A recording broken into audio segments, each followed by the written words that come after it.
Good afternoon. I'm Jasper, the CEO. That's Peter, our CFO and CMO, and that's Valerie, our Public Relations Manager. And today, we are putting an end to bike thefts in Vancouver. Scream Lock is a revolutionary lock that is the most secure bike lock in the world. It not only combines proven U-shaped lock technology, but also introduces our innovative Scream cord, which triggers an audible alarm when cut. This will help us achieve the ask of $600,000 for 49%. With your funding here today, we will help people eliminate one of the most frustrating events in their life, and that is the bike theft. Have you ever gotten your bike stolen? I have. And as a student, I depend on my bike. My backpack is just enough to get around on the bike. I am environmentally conscious, and I save money. But when I walked out of my door and my bike wasn't there, everything quickly changed. Not only did I not complete my schedule that day, since it got completely thrown off, but I had to dig deep into my little student pockets to buy not only a bike, but a lock that's going to do just as well as the one before. So that's why we're here with the Scream Lock. The Scream Lock is the U-shaped lock that universally attaches to your bike frame and holds anything in the city of Vancouver. Additionally, though, it has the Scream cord that extends 2 meters and weaves through your bike tires, around the saddle, around the bike lock, and then taps back into the Scream Lock itself. By doing that, you have just completed an electric circuit. Once the circuit is broken by, for example, a theft, a high audible alarm will be triggered, which is our scream. This will obviously scare off thieves since it's similar to a car alert, which is proven to work. Stores use the same concept, so why not a bike lock?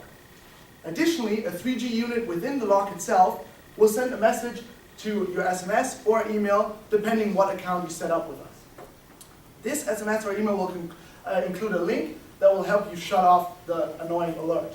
The alert itself will last 20-minute maximum due to battery constraints. Now, is this really the best way to addict the cycling shift in Vancouver? Yes, we think so. And Valerie's going to talk a little bit more about the market opportunities. All right. So we looked a little bit into how change is affecting the bike industry in Vancouver. And so we looked at the Transportation 2040 plan. So the Transportation 2040 plan is currently looking into expanding bike lanes and improving infrastructure so that bikers and pedestrians can share the road with vehicles. So we also looked at the growing number of bike owners. So Vancouver especially has a growing number of bike owners at about 5 to 9% over the past few years. And we also know that Vancouver is notorious for bike theft. So if anyone's ever been to a university here, you can see literally front tires chained up to a bike rack without the bike rack, without the actual seat.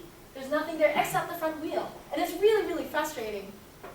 So to elaborate on the growing number of bike owners, we looked into some numbers and we found that there are 110,000 cyclists in Vancouver alone. And extrapolating from this data, we can get that 223,000 cyclists are in Canada. And to further extrapolate that data, we have determined that there are 2.23 million cyclists in the United States alone. So the way we approached this was we segmented the change into 5 different areas. And these 5 areas were public safety, infrastructure, health, environmental friendliness, and security. So looking at these opportunities, we thought public safety. That's something that is a growing and saturated market. There are helmets available, there's clothing available, there's gloves, there's mitts. There's a lot of things that are out there for bikers. Bicyclists. And in terms of infrastructure, there's already infrastructure is very capital intensive. So it takes a long time to plan these projects, and then it takes a lot of capital, a lot of skilled workers, a lot of time to build all of these infrastructures. And for our team, we have lack of skill. We don't know how to approach this infrastructure. So then we looked at health and environmental friendliness. These trends are something that we support and we promote, but it's a little difficult to make money that we thought of. So we looked at our final segment, which was security. And we thought, security is something that is kind of neglected and overlooked in Vancouver. You have your typical lower level security, which is your cable lock, and then that can be easily cut with a pair of titanium scissors. And then you have your U-lock, but your bike frames can still be stolen, moving the wheel. So, this is why our model is better. We're looking at a change in transportation environment, and we've identified that security is the key. And we looked into the 4 aspects of why our model is better. So, innovative design, something that combines your lower level security, your cable lock, with a higher level security, which is your U-lock, so you can protect your bike frame and your bike wheel, and then you have an added alarm sound so that it scares off all of your thieves. And it's easy and viable to implement. So these things can be very easily distributed, very easily produced, which we'll get into later, and it's a very high margin, which Peter will definitely love to tell everyone about. And it's a growing market. There's a huge number of bicyclists, and this environmental trend is just helping promote this number. So, Jasper. Yes, as for risk and mitigations, obviously we thought about competition. And currently there's nothing like this in the market. This means we have a patent pending on this product. And we do believe that it is possible for competitors to develop a similar problem, but that's about 5 years down the road. We're way ahead of them. There's other technologies such as lasers, but that's just way too inaccurate and sensitive. The alarm will be going off 24/7. The circuit-dependent idea that we have proposed is by far the most efficient and can by far be produced at the cheapest cost while still doing the job. Now, noise. Is everyone going to get annoyed at night because bike alarms are going off everywhere in the city? Well, we would first of all love that because A, our product is working, and B, the thieves are really not having a good night. And the city of Vancouver already has that. Car alerts are going off, store alerts are going off. This is by far the most effective way. Thieves get scared away by lights and by noise. We decided for noise because a light show at night, maybe people will not see it, but they will for sure hear it.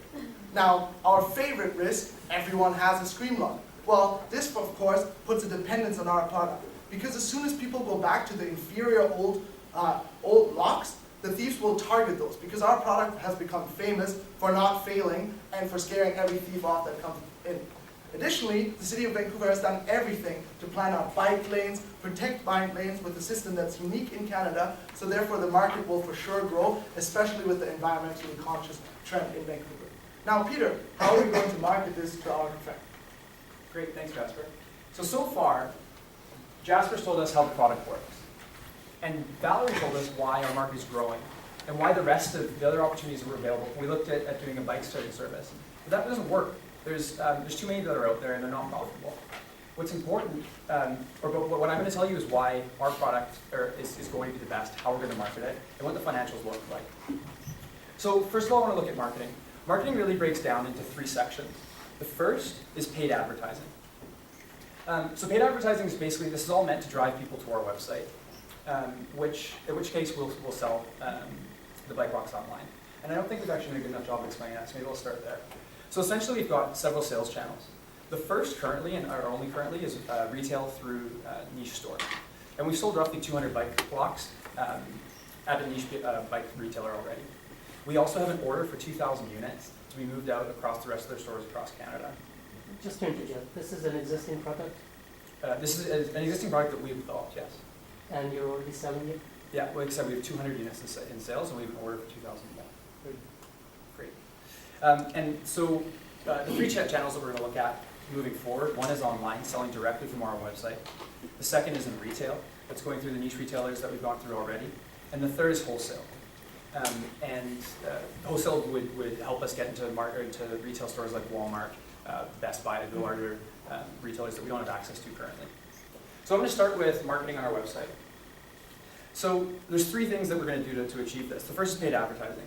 And we're going to do that through using browser profile targeting. What that means is we can actually take a look at who the user who's surfing the web is, based on the websites they've been on before and the information they've supplied. We can use that information to make sure that we're targeting the right ads to the right people. What did it cost you because you've already sold 200 and you got orders for, what did it cost you to produce the original prototype? Actually, the beauty of that is we did it in an engineering class at school. So it's sort of something that's built out of school. But we do retain the patents. It's something that we worked out 100%. And you've been selling them at what? $50 a unit. And what does it cost you to make those? Right now, it costs us $30 a unit. We already have it all set up. If we can get the scale needed to outsource it to China, we're going to be able to reduce that to 15, and I'm going to go into that in a little bit. The next thing is community outreach. So how are we getting people to the website? We do things like web monitoring social networks. And what that brings is awesome opportunities to do post-event-driven reach outs. So what that means is if someone's gotten their bike stolen, it's pretty common for them to tweet or post to Facebook or go on some social network and complain. Everyone's probably seen that about a cell phone network or anything else. People love to complain. And so often there's Twitter, you'll find a Twitter post, they'll say, my bike got stolen today. And what we have is the opportunity to reach out to them and say, hey, listen, that sucks. Here's a $5 discount, and why don't you give our screamer a chance? Who's doing this? I don't understand your question. Who's taking, well, browser profile targeting and web monitoring? Sure. Who's doing all that? Right now, our team is just the 3 of us, and I'm the one Just doing it. Yeah, I've experienced doing that from past internships and also things I went to school. Okay. And finally, web design. So topic-specific landing pages, and there's only twice as a mistake. But essentially, making sure the website's designed well to sell. And as like I said earlier, marketing is going through wholesale, retail, and online, and that's our first phase. But there's a second phase that's important here, and a huge opportunity that we see, and that's corporate fleets. So in phase 2 of marketing, which starts in 2014, our plan is to start selling these to corporate fleets around the world. What we realized is that currently there are corporate fleets in places like, when I say corporate fleets, I mean retail fleets that it's sort of like a car to go, but in Spain, for example. They have banks of bikes that you can go and you select a credit card, take a bike, and then return it back and swipe it down. What the problem with that is that the lock mechanisms are really expensive and really big, and they break a lot. What we realized is that our software, our technology, coined with some software in the cloud, would be able to provide a much lower infrastructure cost to provide services like that. And so that's our phase 2, and I'll talk about that a little bit more in a minute. Or I'll talk about more right now. So corporate sales fleet, how we're going to do it. The first thing is we have to engage bike sharing fleets in the EU. The reason why we're going to the EU is because it's the only place where it really exists in a true scale. What's important about that is learning how the model works and what's important to companies like that. Ideally, we'll get a couple big sales, but really the idea there is to learn from them. The second thing to do is then prove the concept. So once we get in the second phase, prove the concept with a provider somewhere to show that it's possible to use our bike blocks in order to secure bikes on this model. And then finally, bring that to North America and help new startups develop bike sharing services here in North America. Like I said, the infrastructure cost implementing our product will be significantly lower than the cost of needing the bike blocks with what's currently in the EU. So, what do we need to do to reduce this cost? Essentially, it's scale. The design is done. Currently, they're being made in Ontario, and we're spending $30 a unit to produce them. And we're selling them direct for $50, giving us a gross margin of 20. That's something you've probably noticed, I spoke about wholesale earlier. If we're retailing these at 50, we can't be making them for 30. And that's why we need to achieve this scale. Once we move our production to China, we achieve the scale we need. And this can be done by the end of this quarter. Our production cost halves and goes down to $15, providing us with a direct margin of 35 or a wholesale margin of 10. So, what is it? Can we just get back to the one that you were talking about in the future there? Sure. So, I know when you're targeting the Chinese market that you're looking to get a higher margin, but at the same time, your patent, like in terms of getting your idea copied, and so have you thought about how do you protect? Sure, so there's a couple things there. The issue with R&D, using R&D in China is when copies come out. It's difficult to sell copies in established markets like the EU, like North America. It's easy to sell copies in China. We're not worried about China at the moment. Maybe 30 years, 10 years, who knows, down the road, China will become a market that we're interested in. I know there's a billion bikes in China, but we don't think we can sell a $50 bike block there. So for now, it's not really an issue. I want to talk now about the cost breakdown of the business. What's the premium over a regular lock? Regular locks sell, depending on the material, from $40 to $100, but they're dependent on the one thing, the material. So if the material gets cut by a bolt cutter, there's no way you got to know it. A, your bike gets stolen, and B, you got to buy a new lock. That's why it works for us. We sell at $50, which is the middle of the market. We think this is the best because A, our material is not that resistant, like a high expensive titanium material, for example, but we have the alarm on the other side that will instantly inform you when your bike is being stolen. Did that answer your question? So are you saying it's not a premium product? It isn't, well, there's no product like it currently in the market, but I would consider it a premium product because you can insure your bike with pretty much anything. You can pay up to $2,000 to get completely irresistible material that they use in space shuttles, but do you really want to do that? I think with $50, we've targeted the premium market right, and we offer a feature that none of our competitors offer. That's my feeling. You're providing a service which is far greater than any other lock by itself, either the wire that goes around the wheels or the individual U-lock. So I'm wondering why it's that you're shortchanging yourself as much as you are. Do you want to answer that one, Bob? We talked about it earlier. Sorry, could you rephrase? Why are you selling it so cheap when you've got such a good product? Okay. Well, we really want this to become a standard. So we're really targeting the mass market. And like we said before, there's more than 100,000 cyclists in Vancouver alone. And if we can get these to the mass market in Vancouver alone, we already have a huge market, huge potential. So that's why we priced it at $50. It's a reasonable price, like Jasper said, within the range. And it's really feasible for people to go out and buy and try it. And if they like it, then they'll keep repurchasing. And so we didn't get into this before, but there is a battery life of 5 years. So over that 5 years, we can keep them coming back and repurchasing.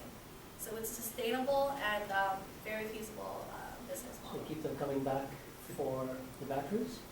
No, for the full product. For the full Yeah. lock.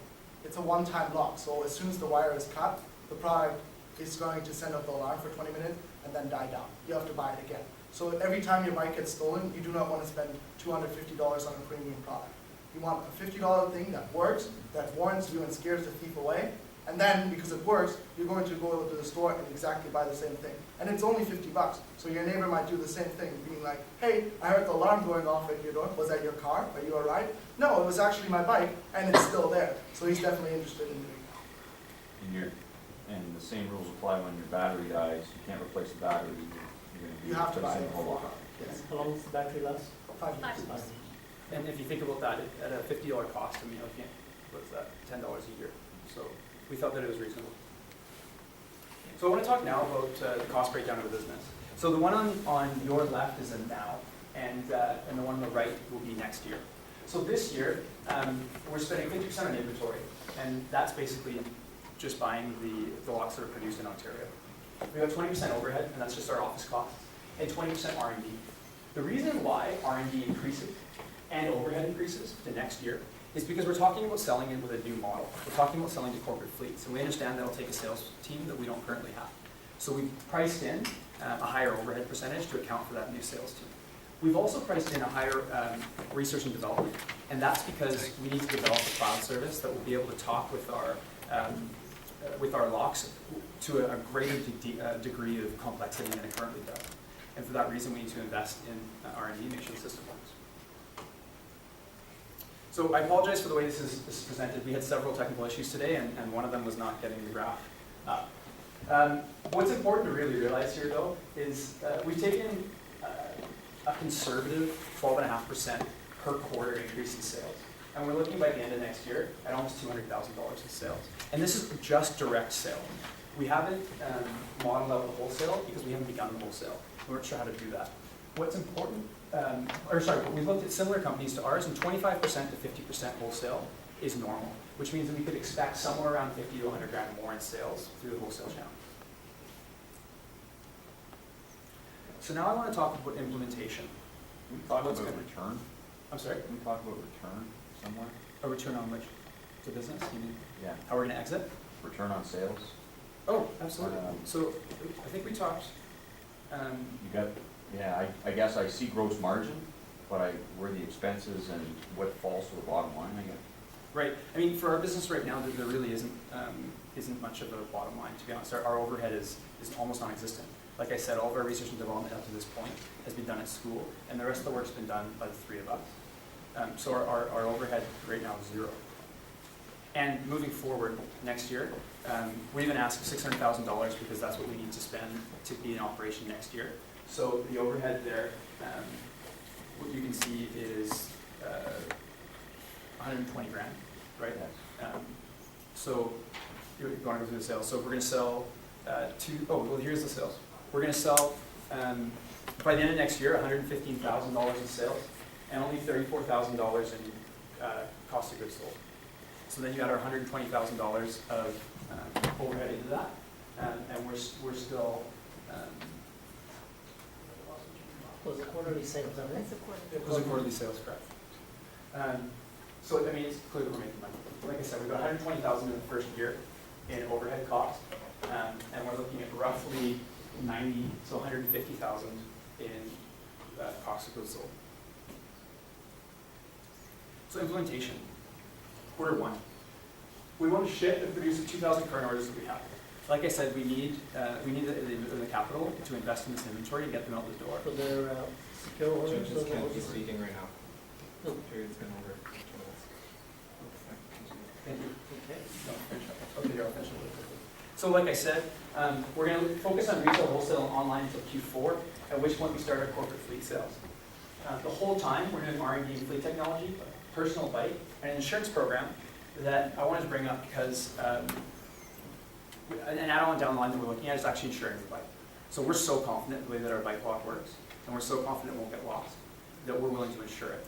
At the moment, the three of us haven't got the ability to do that yet, but what we're looking for one of the things we're looking for from the investors is the ability to help us get through that process. We think it's a huge value add. It's done in other industries for protection, like mouth guards. You'll buy a $50 mouth guard, and they'll insure your mouth for up to $1 million. So we think that it's a feasible model. We just need, we're looking for someone who can help us develop it. Secondly, we're looking for inbound marketing and social media experience. That's important because our next year of sales depends a great deal on our inbound marketing in order to boost sales. And Jasper's going to wrap it up for us. Okay, so today we introduced our new product. Additionally, the City of Vancouver is doing everything to make the city more friendly to bikers. They're planning lanes, they're planning equipment, they're planning to revolutionize even the Granville Bridge for cyclists to get easier access to the city.